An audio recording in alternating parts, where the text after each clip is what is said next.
Today on China Uncensored, students attacked, chaos in Hong Kong.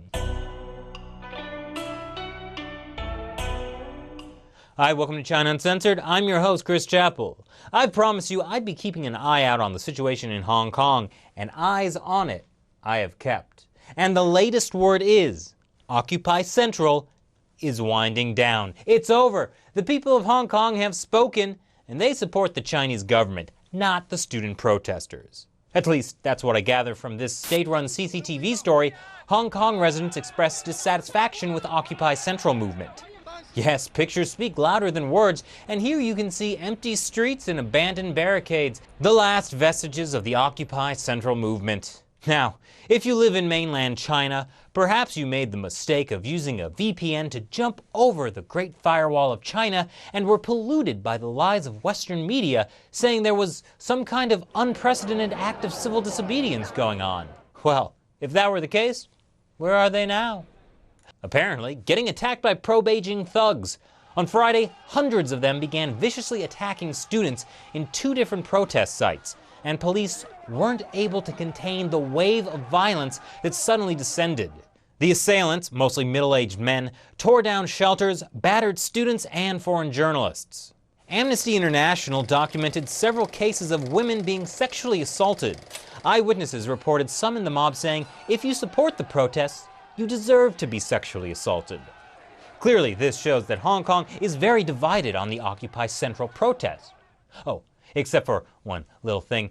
Many in the Occupy Central movement and other observers think the mob that attacked the students was planted there on purpose to incite violence. The South China Morning Post reported that a middle-aged Putonghua-speaking woman wearing a face mask using a loudhailer was directing the pro-Beijing mob. Putonghua means Mandarin. In Hong Kong, Cantonese is the dominant language. Mandarin is more a mainland thing. Other eyewitnesses say many in the mob also spoke Mandarin. There were reports that the pro-Beijing crowd were bussed in and paid for their actions, although nothing's been proven yet. Others who attacked the student protesters appeared to have connections to local gangs known as triads. Police said on Saturday that some of the arrested attackers had triad backgrounds. Pro-democracy lawmakers have now accused the government of paying triad members to attack the pro-democracy protesters. That might sound far-fetched, but this is actually straight out of the CCP playbook. Send in thugs to start some violence, then send in the police to restore order. They did the same thing in Tibet in 1989. Armed police disguised themselves as citizens and attacked businesses and temples, sparking a wave of violent unrest that resulted in a heavy-handed crackdown. And it's very similar to a tactic that they've increasingly relied on in the past few years in Hong Kong, Taiwan, and even the US, using what appear to be third-party groups to carry out their dirty work. Now, this all fits into what I've said before about Jiang Zemin loyalists trying to spark violence in Hong Kong to distract Chinese leader Xi Jinping from his ongoing assault on their faction. Who were these mysterious Mandarin-speaking middle-aged men challenging Hong Kong students to fights? But as their numbers swelled, so too did the number of supporters of the students. By the evening, so many student supporters showed up that they were able to force the pro-Beijing mob to leave. And after news of the attacks on protesters spread, thousands joined a rally in front of government offices Friday night, one of the largest demonstrations this week. I guess their plans to break up the protests backfired again. But the attacks on protesters have made students wary again of trusting the police, as many believe that police didn't do enough to stop the pro-Beijing mob from attacking students. In response, student leaders called off a planned meeting with government officials to negotiate over the protests.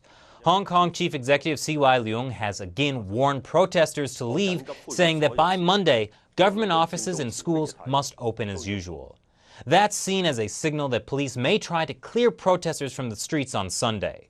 Let's just say tensions are high. Jiang Zemin's faction has put Xi Jinping in a tough spot.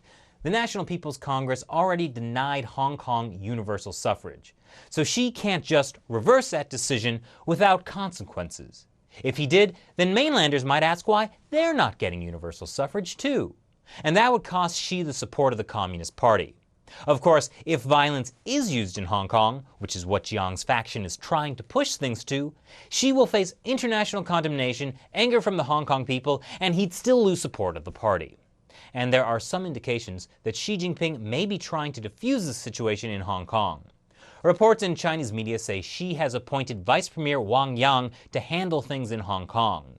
Wang was responsible for diffusing massive protests in Wuhan a few years ago. For now, the best bet for students in Hong Kong is to continue to handle themselves as they have been: calm, collected, and nonviolent. What do you think of the attacks on the students in Hong Kong? What should Xi do? Leave your comments below. Be sure to share the video and subscribe to China Uncensored. You can also check out the China Uncensored Facebook page for more. Once again, I'm Chris Chappell. See you next time.